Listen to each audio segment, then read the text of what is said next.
Question number 15 देखिए। इससे पहले की एक्सरसाइज जो है और जो टॉपिक्स हैं वो मैं कर चुका हूं, सो प्ले लिस्ट में आप देख लीजिएगा।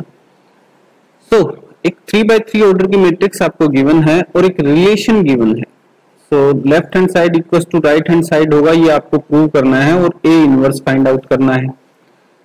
सो अगर मैट्रिक्स आपकी 2x2 ऑर्डर की होती तो ये आसान हो जाता, पर मैट्रिक्स भी आपकी 3x3 ऑर्डर की है और रिलेशन भी आपका क्यूब में है, स्क्वायर में नहीं है। सो थोड़ा कैलकुलेशन हमारी बढ़ जाएगी और कोई डरने की जरूरत नहीं है, हो जाएगा। सो कैलकुलेशन मैट्रिक्स मल्टीप्लिकेशन अगर आपको नहीं आता तो आप थर्ड चैप्टर जो मैट्रिसेस का चैप्टर है उसकी प्लेलिस्ट देख लीजिएगा, आई बटन में मैं उसका लिंक दे दूंगा और वो आपको मैट्रिक्स मल्टीप्लिकेशन कैसे होता है वहां पता चल जाएगा। सो चलिए, मैट्रिक्स ए गिवन है। ए क्यूब का क्या मतलब है कि आपकी मैट्रिक्स ए जो है 1 1 1 1 2 -3 2 -1 3 इसका क्यूब है, -6 इंटू मैट्रिक्स ए 1 2 -3 2 -1 3 इसका square plus 5 into your matrix A again 1 2 -3 2 -1 3 plus 11 into identity matrix. So order 3 की आइडेंटिटी मैट्रिक्स है ये, which is equal to zero matrix. Zero matrix जो होगी वो सेम 3 ऑर्डर की होगी, ऑर्डर 3 की होगी। तो ये आपका रिलेशन है। लेफ्ट हैंड साइड की कैलकुलेशन करके आपको शो करना है कि वो equals to right hand side होगा, ये राइट हैंड साइड, ठीक है। तो लेफ्ट हैंड साइड पे हम ऑपरेशन करते हैं। देखिए, क्यूब फाइंड आउट कीजिए, इसको मल्टीप्लाई कीजिए, 3 बार मल्टीप्लाई करना पड़ेगा हमें। सो मैं कर देता हूं और आंसर आपको बता देता हूं, क्योंकि मल्टीप्लिकेशन में सिर्फ वही है कि आप कोरस्पॉन्डिंग रो और कॉलम को मल्टीप्लाई करके ऐड कर दें एलिमेंट्स को। मैं पहले ए स्क्वायर फाइंड आउट कर लेता हूं और उसके बाद जो है ए क्यूब फाइंड आउट कर लेंगे, क्योंकि ए स्क्वायर की वैल्यू की हमें फिर जरूरत जहां पड़ेगी वहां हम वही वैल्यू पुट कर देंगे, तो हमारे लिए आसान हो जाएगा। सो पहले ए स्क्वायर फाइंड आउट कर लेते हैं। So A square equals to matrix A, तो ये आपकी ए स्क्वायर की वैल्यू आ गई। ए क्यूब की वैल्यू फाइंड आउट करने के लिए, ए क्यूब की वैल्यू फाइंड आउट करने के लिए इस ए स्क्वायर की वैल्यू को फिर ए से मल्टीप्लाई कर दूंगा, मैट्रिक्स ए से। तो मैं मल्टीप्लिकेशन के बाद आपको बताता हूं। तो ये ए क्यूब की वैल्यू आ गई, आप कैलकुलेट करके देख लेना, आई होप मैंने कोई गलती ना की हो। चलिए अब इसको रिलेशन में पुट कर देते हैं। आपके पास ए स्क्वायर की वैल्यू भी है और आपके पास ए क्यूब की वैल्यू भी है। रिलेशन जो है अपना वो ये है, A cube -6 A square plus 5a plus 11i equals to 0 matrix, ठीक है, ये रिलेशन है। सो इसमें वैल्यू अपने को पुट करनी है। So A cube -6 A square plus 5a plus 11 identity matrix equals to 0। So A cube की भी वैल्यू है, ए स्क्वायर की भी वैल्यू है अपने पास। तो पुट करना शुरू करता हूं मैं। ए क्यूब की वैल्यू पुट कर देता हूं डायरेक्ट, कैलकुलेट कर चुके हैं हम। सो 8 7 1। मैं फिर कह रहा हूं, मैट्रिक्स मल्टीप्लिकेशन अगर आपको नहीं आता है, मैंने वीडियो में इसलिए कैलकुलेट नहीं किया क्योंकि काफी लंबा हो जाता वीडियो, और अगर आपको मैट्रिक्स मल्टीप्लिकेशन नहीं आता है वास्तव में, तो आप चैप्टर 3 की जो प्लेलिस्ट है मैट्रिक्स चैप्टर की, उसमें मिल जाएगा आपको मैट्रिक्स मल्टीप्लिकेशन, देख लीजिएगा। So -23 27 -69 32 -13 58। ए क्यूब -6 इंटू ए स्क्वायर, ए स्क्वायर की वैल्यू हम यहां से ले लेंगे अब।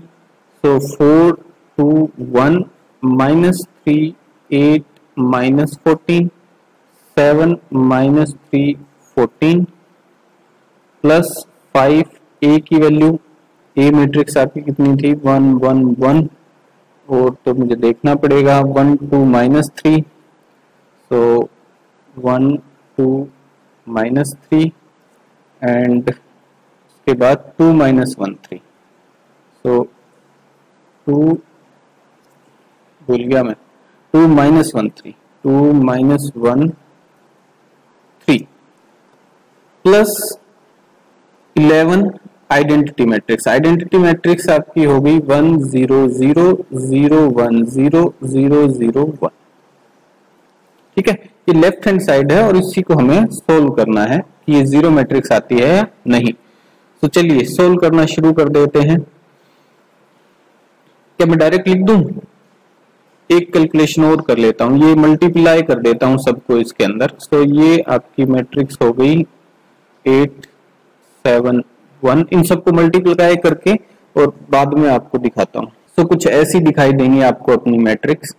अब क्योंकि ये सारी 3x3 ऑर्डर की मैट्रिसेस हैं, तो एक 3x3 ऑर्डर की मैट्रिक्स आपको मिलेगी और उसकी वैल्यू जो होगी वो ये होगी 8 माइनस 24, कलर दूसरा ले लेता हूं मैं, कोरस्पॉन्डिंग एलिमेंट्स ऐड कर देंगे हम। सो 8 माइनस 24 प्लस 5 प्लस 11।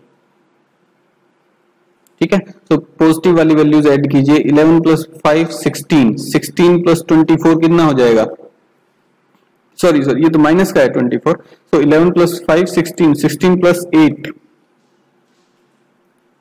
24 और 24 माइनस 24 ये वैल्यू आ गई 0।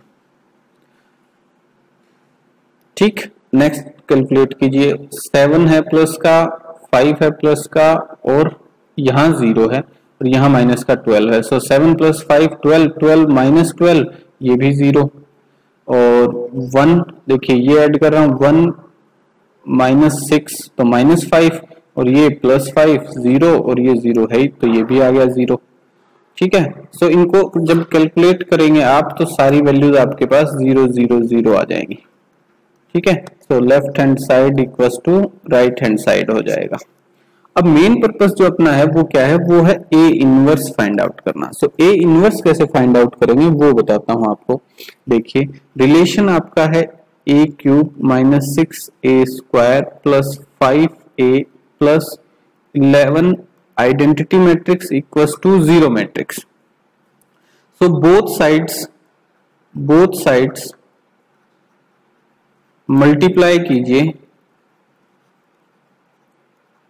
ए इनवर्स से।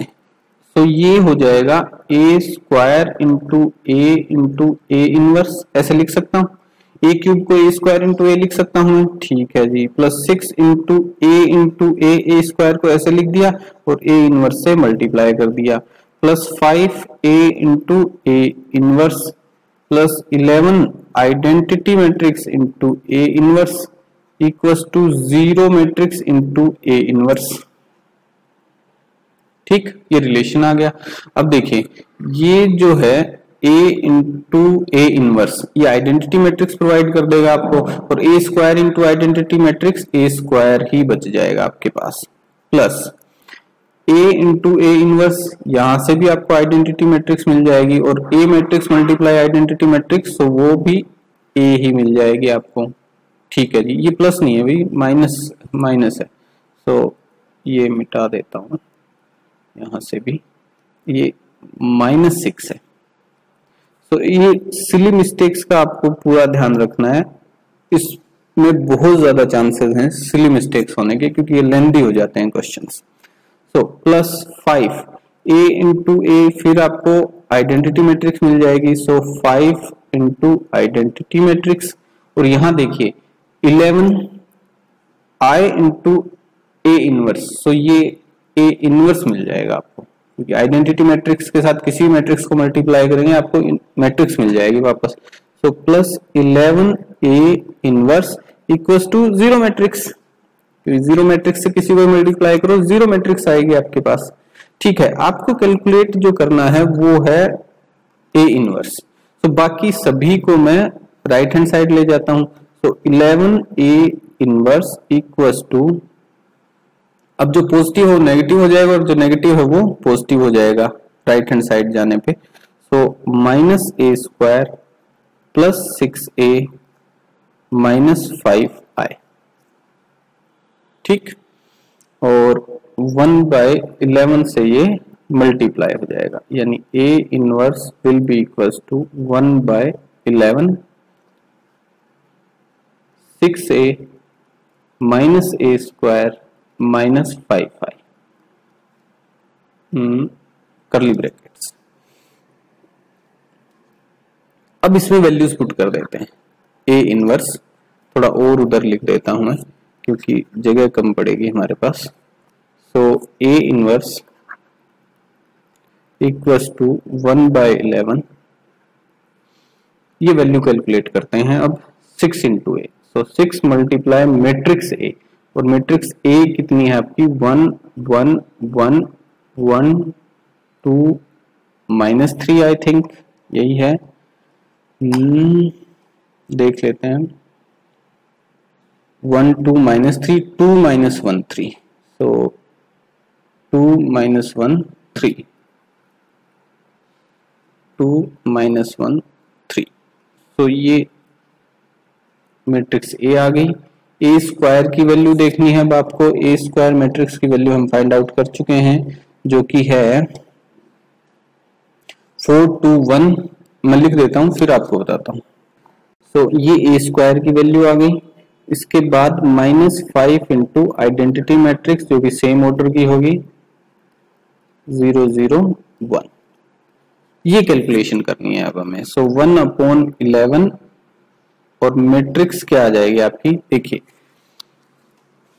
जो वैल्यूज हैं उनको मल्टीप्लाई कर देता हूं तो 6 इंटू 1 6 हो जाएगा। 6 -4 यहां जो वैल्यू आई देखिए 6 इंटू 1 ये 6 हो गया, -4 तो 2 बच गया, और -5 करूंगा तो -3 आ जाएगा।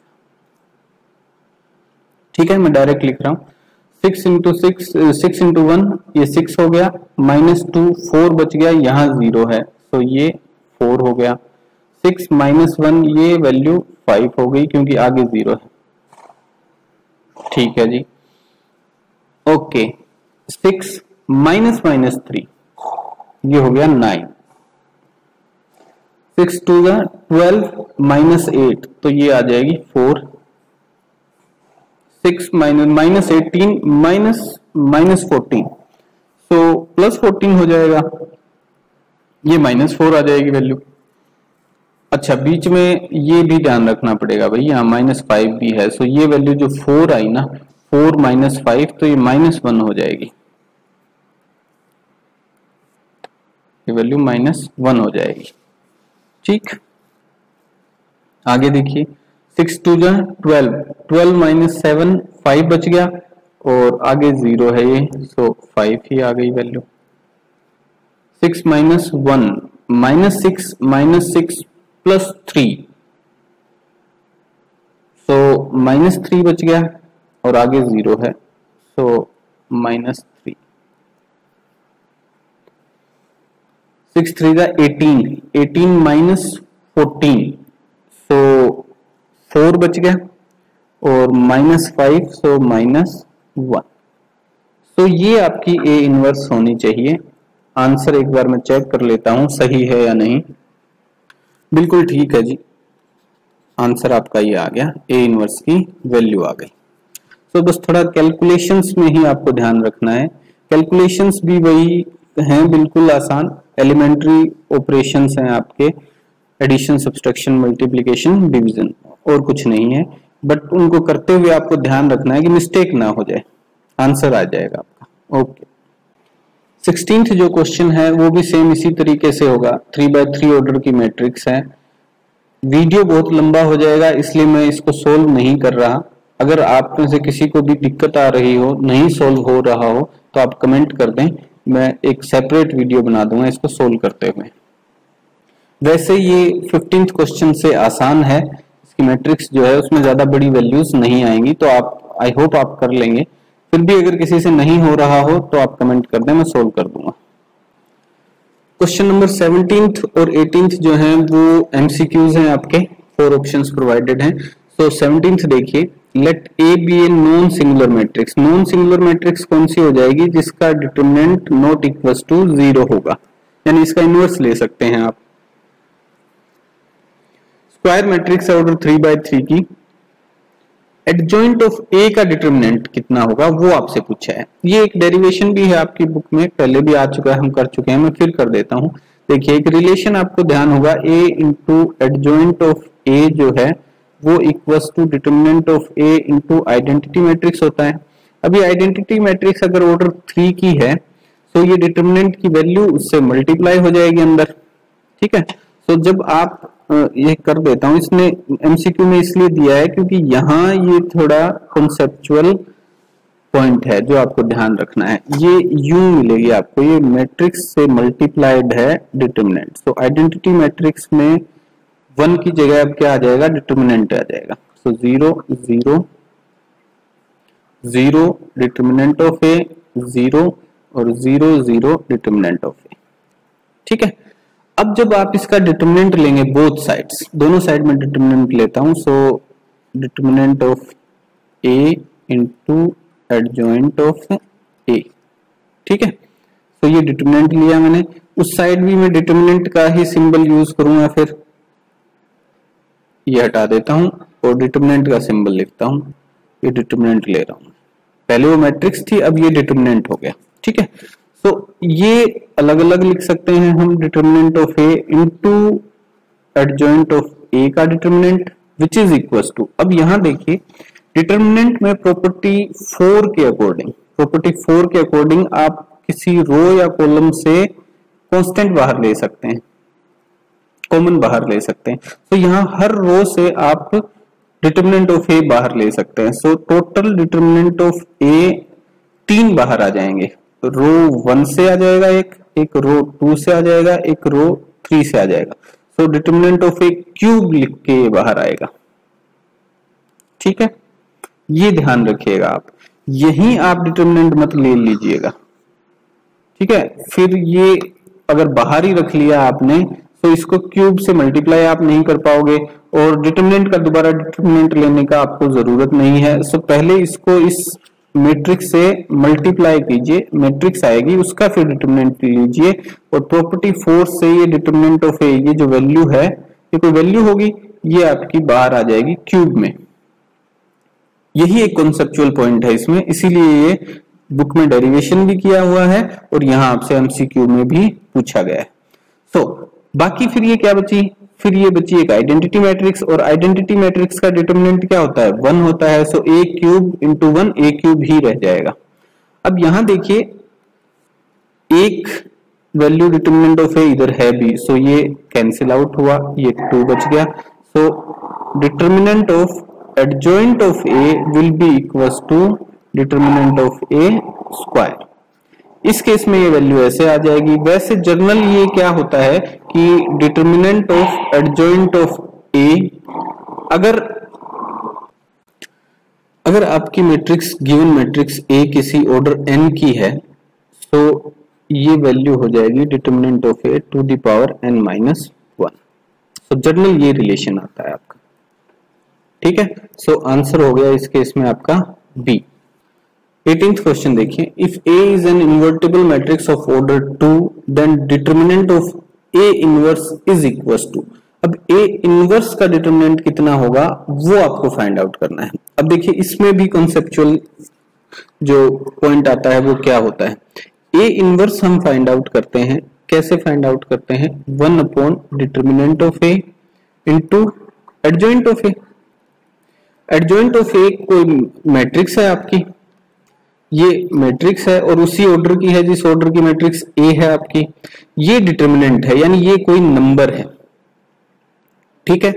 सो ए इनवर्स को अगर मैट्रिक्स फॉर्म में लिखूंगा तो मैं कैसे लिखूंगा, मान लीजिए एडजॉइंट ऑफ ए कोई मैट्रिक्स है आपकी, सपोज 2x2 ऑर्डर की है, ए कोई मैट्रिक्स है जो 2x2 ऑर्डर की मैट्रिक्स है आपकी, और मैं इसको लिख लेता हूं 1 1 2 1, ठीक है। ये वैल्यू लिख ली मैंने, कोई फॉर एन एग्जांपल मैंने ये वैल्यू ले ली, ठीक। सो अब देखिए 1 upon determinant of A multiply by this adjoint of A, ये सॉरी एडजॉइंट ऑफ ए की वैल्यू ये ली है मैंने। सो 1 1 2 1, ठीक है। अब क्या होगा, ये जो कांस्टेंट है ये इस मैट्रिक्स में मल्टीप्लाई होगा, सो 1 अपॉन डिटर्मिनेंट ऑफ ए यहां आ जाएगा, 1 अपॉन डिटर्मिनेंट ऑफ ए यहां आ जाएगा, और 2 अपॉन डिटर्मिनेंट ऑफ ए ये वैल्यू यहां आ गई, और 1 अपॉन डिटर्मिनेंट ऑफ ए यहां आ गया। ठीक है, तो ए इनवर्स जो है वो अब आपका ये है, लिख दूं दोबारा, 1 upon determinant of A, 1 upon determinant of A, ठीक, 2 अपॉन डिटर्मिनेंट ऑफ ए और 1 अपॉन डिटर्मिनेंट ऑफ ए। अब आपको फाइंड आउट करना है डिटर्मिनेंट ए इनवर्स का। सो डिटर्मिनेंट ऑफ ए इनवर्स, ठीक है, इक्वल्स टू, अब इस मैट्रिक्स का डिटर्मिनेंट आपको फाइंड आउट करना है, यानी 1 upon A inverse, sorry 1 upon determinant of A, 1 upon determinant of A, 2 upon determinant of A, और ये वैल्यू आ जाएगी 1 अपॉन डिटर्मिनेंट ऑफ ए। ठीक, अब इसमें से मैं वैल्यूज कांस्टेंट बाहर लेता हूं। देखिए इसमें से कांस्टेंट फर्स्ट रो में से बाहर आ जाएगा, रो 1 में से, और रो 2 में से बाहर आ जाएगा, क्या आ जाएगा, 1 अपॉन डिटर्मिनेंट ऑफ ए, और दोनों रोज से बाहर आ जाएगा, एक तो इससे 1 अपॉन डिटर्मिनेंट ए बाहर आएगा, एक और 1 अपॉन डिटर्मिनेंट ए यहां से बाहर आएगा, तो स्क्वायर लगा दूं, कोई दिक्कत नहीं है। अंदर जो बचा वो क्या है, 1 1 2 1, इसका डिटर्मिनेंट, और ये है क्या, ये मैट्रिक्स है आपकी, sorry adjoint of A, so A square, और ये है determinant of adjoint of A. ठीक, ओके, एडजॉइंट ऑफ ए जो है उसका डिटर्मिनेंट आपको क्या मिलेगा, अगर एडजॉइंट ऑफ ए, इससे पहले वाला क्वेश्चन हम कर चुके हैं, अगर ए आपकी 2x2 ऑर्डर की मैट्रिक्स है, तो डिटर्मिनेंट ऑफ ए ये वैल्यू मिल जाएगी आपको। सो मैं डायरेक्ट लिख दूं, so 1 upon determinant of A square into determinant of A, तो ये कैंसिल आउट हुआ, ये कैंसिल आउट हुआ, और आंसर आ गया 1 upon determinant of A. So determinant of A inverse will be equal to 1 upon determinant of A, ये value आ जाएगी आपकी। ठीक है, तो देखते हैं कौन सा ऑप्शन है, ये ऑप्शन बी है आपका, बी, ये बी ऑप्शन। ठीक है, अब ये अगर ऐसा नहीं करते, जो कॉमन मिस्टेक इसमें होती है वो बताता हूं आपको क्या होती है। देखिए अगर आप सिर्फ यही डिटर्मिनेंट फाइंड आउट करना शुरू कर देंगे इसका, मान लीजिए आपने यूं किया, determinant of A inverse equals to 1 upon determinant of A, ये बाहर रख लिया आपने, ठीक, ये बाहर रख लिया, इसको मल्टीप्लाई नहीं किया, तो ये वैल्यू यूं आ जाएगी, determinant of adjoint of A. ठीक, अब 1 upon determinant of A multiply adjoint of A का डिटर्मिनेंट क्या आ जाएगा, ये, और ये आप कैंसिल कर दोगे, आपका आंसर आ जाएगा 1, जो कि रॉन्ग है। दोनों क्वेश्चन आपको ये कॉन्सेप्ट समझाने के लिए ही दिए गए हैं एमसीक्यू में, कि आपको डिटर्मिनेंट लेने से पहले जो मैट्रिक्स है वो कंप्लीट करनी है, कोई कांस्टेंट उससे बाहर है तो भी उसको क्या करना है, पहले मल्टीप्लाई करना है, फिर मैट्रिक्स के हर एलिमेंट से वो मल्टीप्लाई होगा, ये मैट्रिक्स की प्रॉपर्टी है। फिर जब हम उसको डिटर्मिनेंट की शेप में रखेंगे तो अकॉर्डिंग टू प्रॉपर्टी 4 हर रो से हम कांस्टेंट बाहर ले लेंगे। ठीक है, ओके।